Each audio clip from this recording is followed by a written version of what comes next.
fight's not over. Stop the fight! People.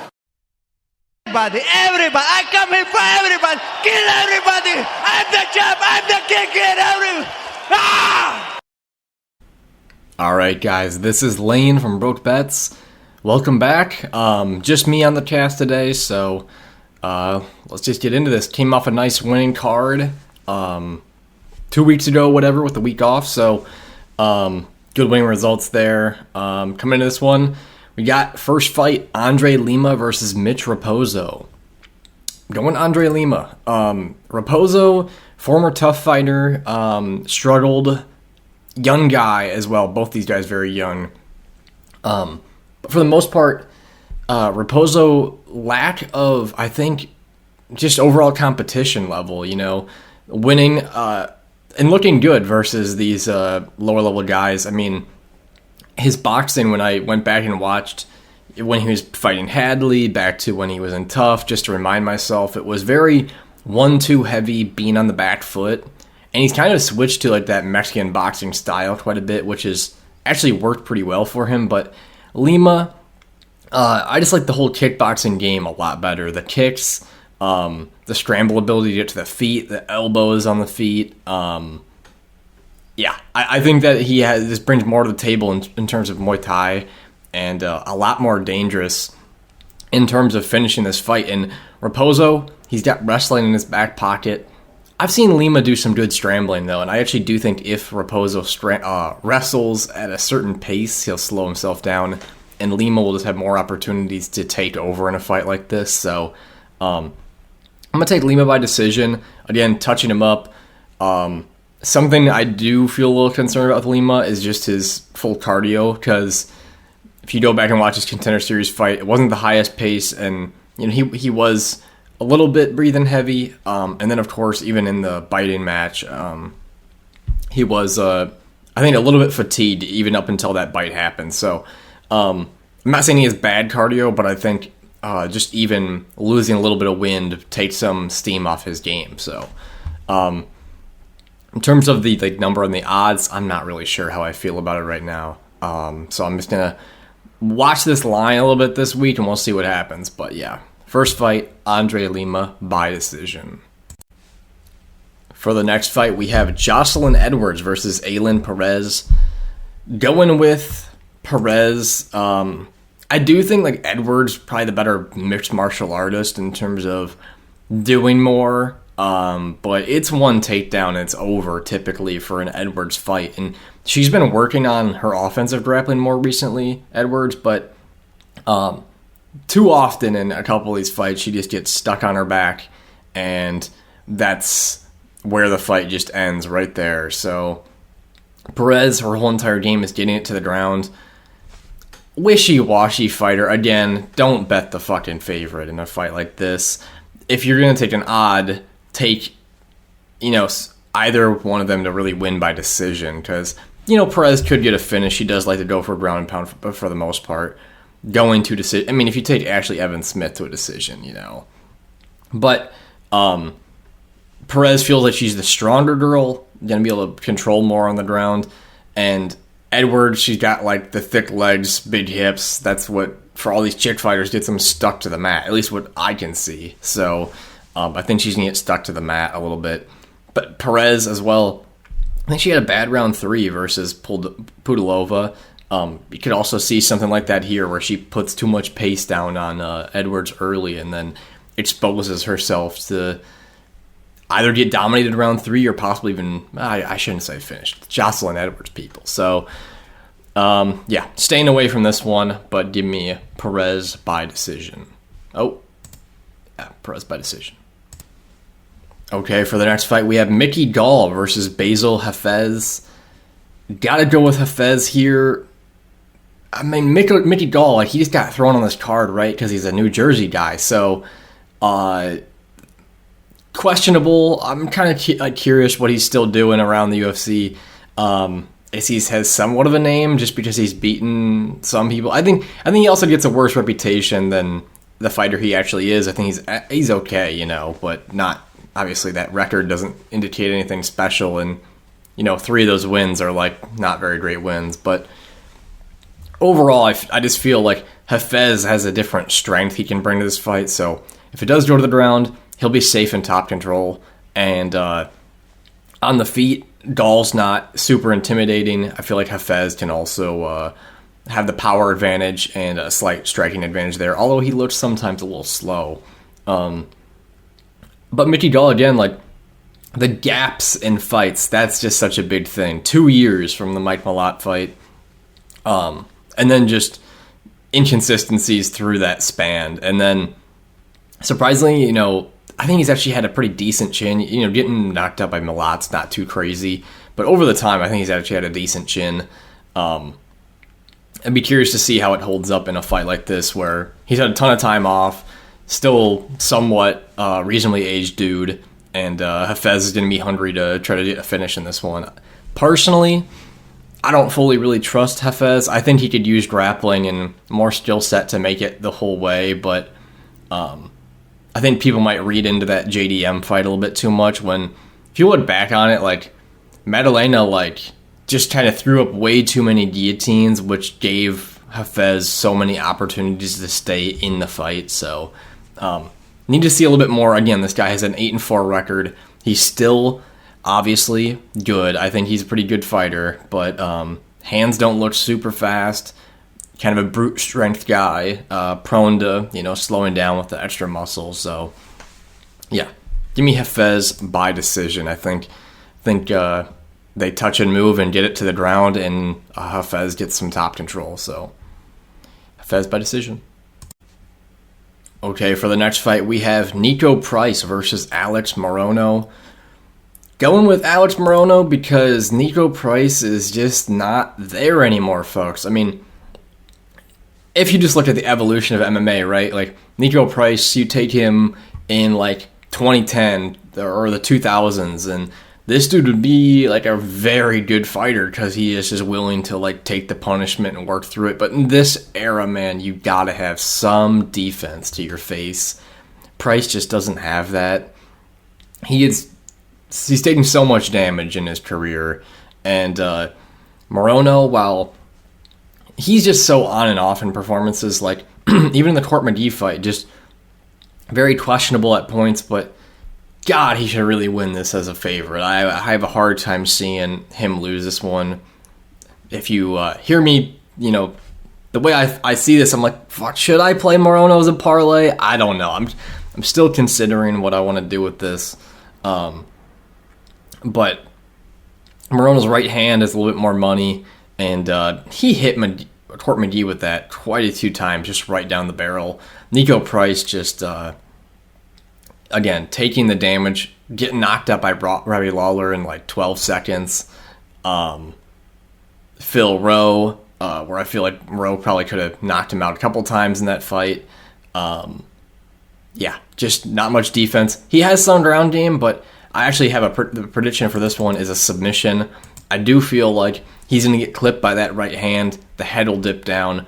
And Morono just likes that guillotine. He pulled it on Tim Means. He got it. He pulled it on Court McGee and nearly got it. Court McGee slipped his way out. I think when you get Niko that hurt and then add the guillotine on it, it's going to be extra tight. So give me Morono by submission. Round 1. Okay, for the next fight, we have Phil Rowe versus Jake Matthews. Tough fight to call. You got, you know, a rangy, really big welterweight versus, you know, a smaller, dynamic welterweight. So it's hard to pick a winner in this one. I'm going to go with Jake Matthews just from maybe more overall consistency and I'd just say fight IQ. Phil Rowe has a piston for a right hand. Every time it connects, hurts his opponents, their legs kind of give out, but he doesn't throw it very often, and he doesn't set it up very well either. And then to go with it, I feel like at times he's just been bullied in his fights. You look at Gabe Green, pushed him around the cage, and Gabe Green got hit quite a bit, but just pushed him around and bullied him until he won. And then, you know, some of these wins, 3 in a row of just not very big names. And then Neil Magny was chasing him around with his arms out like a little toddler, and, you know, he just had trouble connecting that fight. So I feel like Jade Matthews just brings a better fight IQ to this, some more speed as well. Where he can mix in a kicking game, a striking game. I don't really see him doing takedowns. We know Phil Roach competes a lot in the UFC Fight Pass invitationals and a lot of different stuff. Competing is always a good sign that they're going to have a decent ground game. But honestly, his ground game is a little bit, he's a little bit too happy to be on the ground when he does get there. Whereas I think a guy that size should be working to get up and, fishing guillotines when someone's trying to take him on the fence and other opportunities. So give me Jake's hands on the feet, the in and out of range, more dynamic, better fight IQ, more high level experience, and I'm going to take him by decision. Okay, for the next fight, we have Grant Dawson versus Joe Selecki. Got the crotch sniffing championships here, folks. Give me Grant Dawson. Joe Selecki, again, both these guys are somewhat similar, but mostly a jiu-jitsu guy. I'd say you look at Dawson, he's more of an MMA grappler, uses the cage well, gets to people's backs, maintains a lot of control. Selecki, not super impressed by him on the feet. He's very strong, but I think he's going to have a hard time being stronger than Grant Dawson in this scenario, because Dawson's kind of shown he's one of the biggest lightweights, and he holds a lot of muscle. I'm curious, maybe he'll get a little tired because Selecki will have some tricks up his sleeve, but Selecki also struggled to deal with Alex De Silva's grappling in their fight. I think Dawson brings another level to that. Dawson's really good at grabbing, just doing what Habib has done or Habib did, which is shooting just on an ankle, and they have a hard time defending that ankle, and they'll just grab that and work their way from there. I'm going to take Dawson by decision. I think Selecki's got too many tricks up his sleeve probably to get submitted. If he gets his back taken, he can do two things. He can try to get out of it, try to work, but most of these guys, when Dawson gets on their back, they just hand fight the entire time until the next round. So I'm going to say it just goes to a decision. But I want to see both these guys kind of stand up a little bit. I'd like to see Dawson stand up a little bit more. I know he just got knocked out by Bobby Green, so he probably doesn't want to try that too much again. But I'd like to see more development in that area versus just fucking grabbing somebody again, getting to their back and sitting there, because that's not going to work every fight. Selecki also coming off that slam it was a KO. It didn't seem like the worst KO in the world. Certainly not good for you. But yeah, I don't like picking guys who mostly base their game off pure jiu-jitsu, and I think that's more of the Joe Selecki game right there. So Grant Dawson by decision. Okay, for the next fight, we have Roman Kopylov versus Cesar Almeida. Very good fight. I like Kopylov here. It's a tough one to call. You got a guy with a legit kickboxing background. Looking at a stand-up fight here, I would imagine they would just be standing up. And they're both incredibly dangerous on the feet. I like that Kopylov's been very active here, getting a lot of wins, stringing them together. Almeida, a lot of what I see is I feel like he leaves himself out to be hit a little bit. His hands aren't always up in the right position, not having as light of footwork. And then when he throws an overhand, he's planting his feet and really torquing a lot of power into that. But I feel like Kopylov will find a late knockout here as he adds up damage. He's got phenomenal kicks, body kicks, head kicks, also just incredible body work that he can string together. So that's an investment he can take through the fight. Every single time he seems to land, it does a ton of damage on his opponents. You look at every fight he's had here in the UFC. I know the blanking on the name, Duraev fight isn't on here, but he blew up Duraev's eye as well.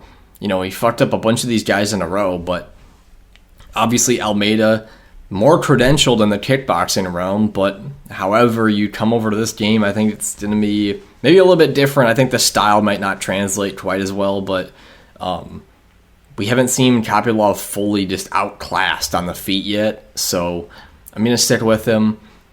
I think that investment will pay off up into round 3, but it's also hard to say if a knockout really will happen because Almeida, he's pretty durable and I don't know, things seem to work out. I'm curious how big of a shot Kopylov could take, but also a lot of Almeida's fights, just even the last 2, have taken place on the fence for a majority of it, and he actually invited a lot of the scenarios in that Contender Series fight to stay on the fence, so maybe he would try takedowns on Kopylov. I don't think he would be as successful as people previously, but Kopylov's takedown defense isn't horrible. It's more that when you defend the takedowns for a round and a half, your cardio starts to just die down because of more muscle usage, and you kind of see him fade in that way. But I think a pure striking match, he can stay fresh. So I'm going to go Kopylov KO round 3. Okay, for the next fight, we have Randy Brown versus Zaleski Dos Santos. I'm going Zaleski Dos Santos. God, Randy Brown's fights are so hard to predict. Like, he's got this big frame, he uses it pretty well, he's light on his feet, but the performances are just on and off, you know. Wellington Turman, quick knockout for Salikov, but Wellington Turman fight, he just did not look good, got his leg chewed up, barely won. Forget the Madalena one. Nope. Most people get beat by him. But then Trinaldo gets knocked down, debatably loses that fight. Chaos Williams, a lot of people question that one as well because there's a knockdown in that one. But Zaleski Dos Santos, durable, I think is a good tag to his game. It's hard to put away. Renat Fakhretdinov came with a pace against him. He survived it. He brought the pain in round 3. Also, the kicking game will give him some opportunities, but I'm curious how the speed of Randy Brown will work in a fight like this. If Zaleski can kind of, use some of that leg kicking game to slow down or, maybe hinder some of the shots coming in. Because if not, I feel like Randy might just start touching him up at range and just stay at range. Whereas I think Zaleski, he needs to make this a dog fight. I feel like Randy will fold if he overpressures him. Zaleski as well. Takedown defense has been good over time. I'd say punching power probably goes to his side here too. So curious if the older fighter can pull this off. But as an underdog, I like him. To be honest, all these fucking Randy Brown fights feel unpredictable. I don't know. I don't think I'm going to bet anything on this fight. It doesn't feel anything special here, and I feel like if I did, I'd probably just get burned. So, just going Zaleski by decision. Don't even care for an over and under here either. So,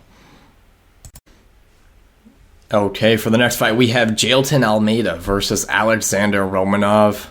Taking Almeida, just another weird match. This is like the Selecki-Dawson matchup. I mean, you look at, I think Jailton Almeida's, kind of like Dawson. I wouldn't say Romanov's kind of like Selecki, but it's an interesting matchup. I mean, Romanov, big dude. I think he's still fat Romanov, because if you guys remember Romanov, or if you haven't seen a lot of his fights, he was real fat, went down skinny, I think, for that one Tybura fight, or maybe it was it was the Sherman and I think the Tybura fight. And then he came back for Volkov, and he was fat as shit. So, curious what he'll look like here. I went to his Instagram. It looks like we still have fat Romanov versus roided Almeida. But I think Almeida can just, again, do what he did to Curtis Blades, and I think Romanov would have a harder time getting up versus Curtis. I think the fatter guy will just have a hard time. And Almeida, I'm going to take him by a submission. I feel like he will at some point probably make Romanov wilt, but the way that Almeida lost that Blades fight was just so bad. Like, you do no damage, you did a bunch of takedowns, you don't attempt any submissions. He didn't take any risks with jumping on the back or, do anything else. Just let let Curtis Blades kind of get back up, take him down, waste all this energy. And then the second, not only when you see someone get elbowed or hit like from that clinch position where they're shooting a double leg and the other dude's on the fence, typically you see their body start to go limp when they're hit. For example, like when Johnny Walker was elbowing Ryan Spann, just like legs give out, body like starts to fall down. Jailton just kind of got hit there, and then he fell and he curled into a ball. Like he just kind of gave up, it felt like, in that scenario. And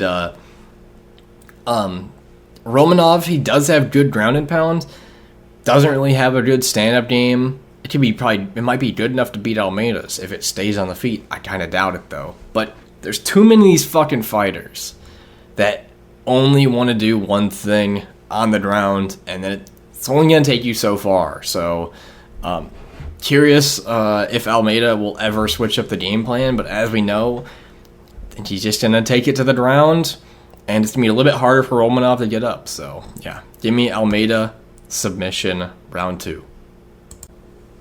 For the next fight, we have Kevin Holland versus Mikhail Olejniczak. Taking Kevin Holland, although I don't agree with the odds. I feel like Kevin Holland is this is more like a minus 180. Every time Kevin Holland fights, he just makes it closer than it needs to be. I mean, the record says it, and Olejniczak's no, superstar in his own right either, but it's a boxing-heavy approach. I think Olejniczak's always got this strange style where he just bulldozes into people, and it really hurt him in that Pereira fight, where Pereira took advantage of what he saw Chidi Njokuani as well do, which was punish him with knees when he came in and, target the body, the softer part. He's been hurt to a couple times, and we've seen Kevin Holland implement knees to the body to finish fights against Anthony Hernandez. And I think Olejniczak, just the body shots, the overeagerness, maybe in the boxing. He is ferocious. He is a dog when he gets in there and he really starts throwing. But Kevin Holland's also had a phenomenal chin, and Olejniczak wins like all of his fights by knockout. I'm going to say Kevin Holland gets a second round knockout. It's going to take a minute. But interesting fight, just because, again, Holland's chin is just phenomenal. Against southpaws like JDM, he actually implemented, I thought, a great shoulder roll to not get caught clean a lot of that time. And it's going to be hard for Olejniczak to cut down that distance to hit him.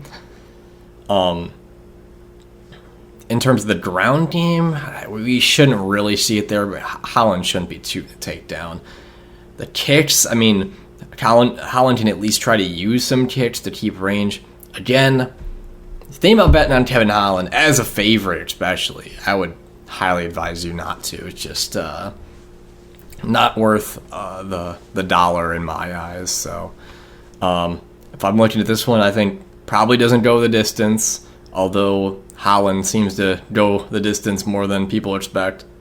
I think Olejniczak, just the way he fights, he just gets in there, brawly style. I don't think he's going to change that, and maybe he would just because of how the last fight went, but I don't think he's going to change it. So, Kevin Holland, knockout, round 2. Okay, for the next fight, we have Sean Strickland versus Paulo Costa. The Twitter boys going at each other. Going with Sean Strickland in a close, I'm going to say, split decision win. Paulo, I think he's a tough fight for anybody. I just think stylistically, you got a guy who you can't take down, or at least you probably won't hold down if you take down. Has power to finish a fight. Has these wicked fast kicks, but the fight IQ is all over the place. And maybe the antics during the fight are all over the place with putting your tongue out and other parts of it. He's got a great chin, though. But Strickland, I just think he has better defense and, more accurate offense. He's going to be able to smack that jab on Paulo's face probably quite a bit in this fight. And Paulo, he's a little bit more hook heavy, but it's so dangerous. One of those kicks comes up, it could be fucking night-night. And I think all those jabs and stuff hold up for Paulo, but truthfully, I think the one thing that Sean struggles with is fighting people who have aggression in their fight style. I mean, you look at the Du Plessis fight, Sean's so used to this sparring style. When he fought Adesanya, and it's almost like a sparring match, it's so easy for him. It's second nature. But when Du Plessis throwing full speed, never giving up, taking the punches and coming forward, and the guys at his gym probably give up when they just get over jabbed. Paulo, if he is his aggressive self and not the guy who fought Israel Adesanya and did nothing, if he's on the forward foot, he could, cause a lot of problems, make this fight hard to score. Sean just makes these fights hard to score. If you're, touching but not finishing your opponents, he needs to get back to that style he kind of implemented where he was fighting Adesanya, where he's constantly on the front foot pushing Paulo back. But I think it'd be more the other way. It'd probably be Paulo holding his ground because he doesn't really back up too much. Paulo in that Whittaker fight, like I said, the kicks. The biggest thing, though, in terms of the head defense is just Whittaker kept on doing like a little left hand down, left hand straight up to the chin, and it just hit every time for him. And Paulo shook it off like it was nothing, but that's adding up points over time in a fight. And it's kind of hard for those to go his way. But 5-round fight makes this incredibly interesting. I think Paulo could take 1-2 and Sean take 3 through 5. It's gonna be a close fight. I think it's gonna be a really close fight. Battle of the Brutes are always fun. I can't think of anything else on this one. I'm trying to think what Carson would say right here. Carson likes Paulo. I don't know if he would pick Paulo, but yeah. I think Paulo also, everyone questions, the commitment. Looks like he's been pretty committed for these last couple fights, He came in that Vettori one, no one knew what to think, and I think the last two he was a lot more committed to the game. So, yeah. Sean Strickland by decision. Alright guys, welcome to the main event prediction. As always, please drop a like and subscribe if you haven't already. Drop a comment down below about whatever the fuck you guys want to do. And let's just get right to this. We got Islam Makhachev versus Dustin Poirier. And I gotta be honest guys, Poirier's in my top 5 favorite fighters ever. And man, it's so tough. When people say like these guys, they all hate the daddies or Islam, they hate these guys. But it's I don't hate Islam. I hate that he keeps on beating all these dudes that I love. I mean, he beat Charles, he beat Volk, and if he beats Dustin, those 3 might be in my top 5 favorites of the current time. But that's more the issue. If he was beating other people, I wouldn't care. But it's always the favorites. I gotta go with Islam. Dustin, I want him to win so bad, but here's one of the big things, and I know the Gilly thing is probably more of a joke than it is something they're actually going to implement for Poirier. But these daddies won't tap to a guillotine. I mean, you saw it. I know Arman Sarukian isn't a daddy, but he's a Armenian, but you just see it in that Charles Oliveira fight. He's got the deepest guillotine on the dude, and the dude just doesn't give up. And most of the time, guillotines are more of a windpipe crush than they are a blood choke that would actually put you to sleep for the most part. And a lot of the guillotines that Dustin implements are Arman guillotines as well, which are just a little bit even harder to finish. If he had the separate grip where it's just the neck, and then he gets his arm, he feeds his arm all the way through and he finishes it, well, that's okay, no shit, do that guillotine. But the arm-in ones, and you're pulling them, this makes it extra hard to finish them. And then, as well, if they get a little bit sweaty in this fight and you try that, it's just not going to work that well. But yeah, I just feel like Islam's opportunity to get this to the fight to the ground is very high. You look at the Dustin Poirier fight with Benoit Saint Denis. How many fights that fight touched the ground? I know there's guillotines pulled, but he was still taken down like 2 or 3 times. Other than that, he got up. But I'm curious if Dustin would give up his back or stay on the ground in order to stay alive. Because we've seen different portions of this from Poirier. You know, he gave up his back versus Charles. Gave up his back versus Khabib. But he also laid on the ground versus Charles for, or like a round and a half, or a whole round before he decided just to let it go to the next round to try to get up that way. So Poirier, I question what he's going to do. Michael Chandler fight, stayed on the ground. In the Benoit Saint Denis fight, he gave up his back, but he got to scramble back to his feet. I do like this fight to go over a round and a half. I think Islam won't try to get extremely tired. I think Dustin's got the experience to survive a round and a half, so I do have a bet on that. I don't know if it's offered on too many books right now, but I do think an over 1.5, 2.5 is a pretty safe opportunity to take. I am going to go Islam by submission. I'm going to say round 4.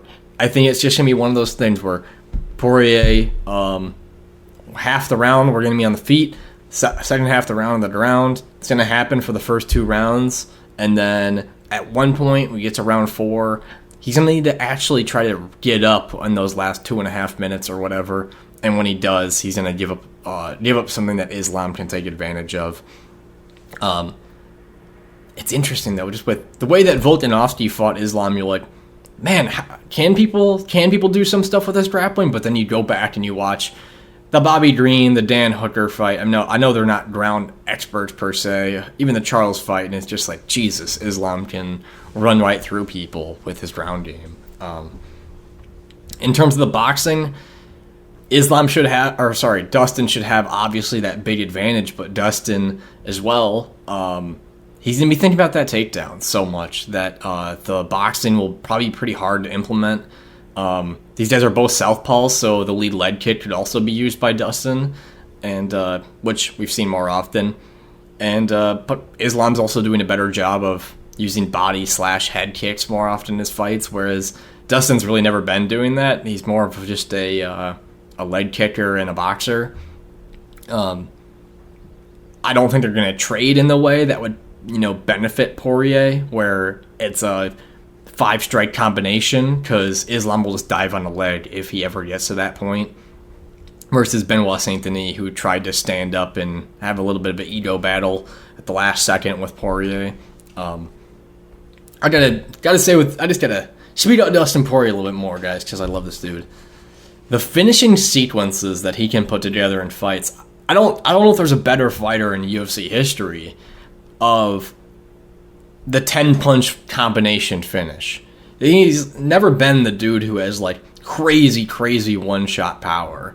But it's more of like, you look at the Benoit Saint Denis fight, there was like 3 times he dropped him in that fight.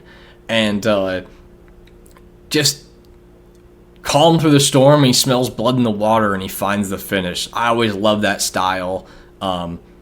The moments on the cage with Michael Chandler where he's throwing up the hammer blocks and then he throws the right hook to drop him, all great. Obviously, the McGregor finish where it was like a 20-punch combination until he found the one right hand that put him down. As good as he is at doing all those, it's hard to see him do that to Islam, because I don't think Islam will put himself in the position for something like that to happen. But I'm hoping a slow round 1, we hit that over 1.5. The crew goes home on the final fight with a nice paycheck.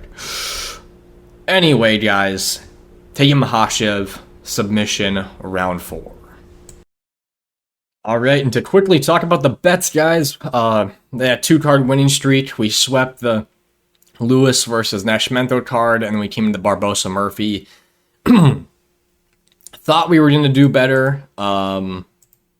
Shit the bed a little bit right there, but Barbosa just didn't perform great. And, you know, the head movement, man. What is the head movement? I mean, Jesus Christ. You're sitting right in front of the jab. You're not throwing kicks. You're not holding your ground.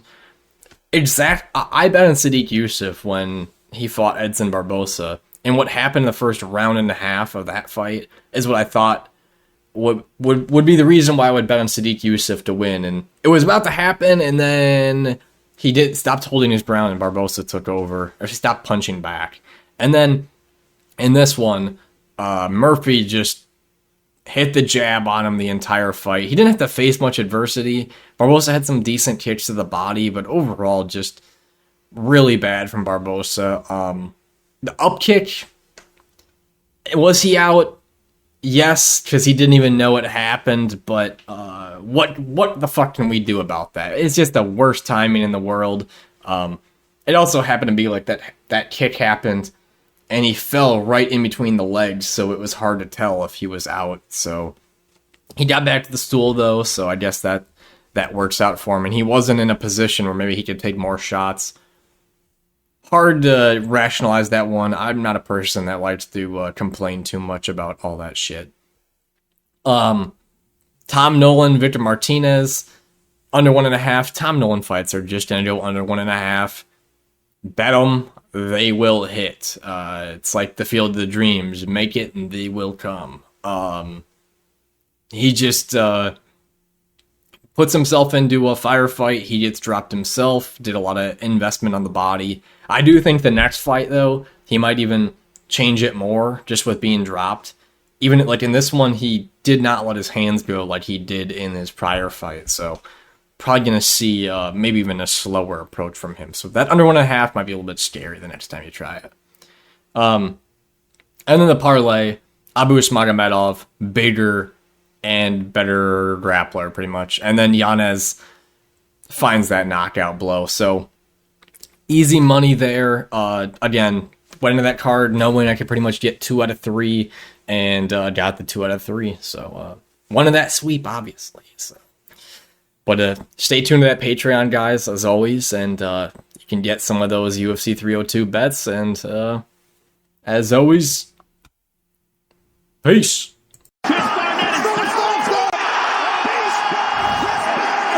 I know. It doesn't matter from the trenches. I'm built like this. The old doubted me said I couldn't do it. The old said I couldn't do it. Look at me now. 11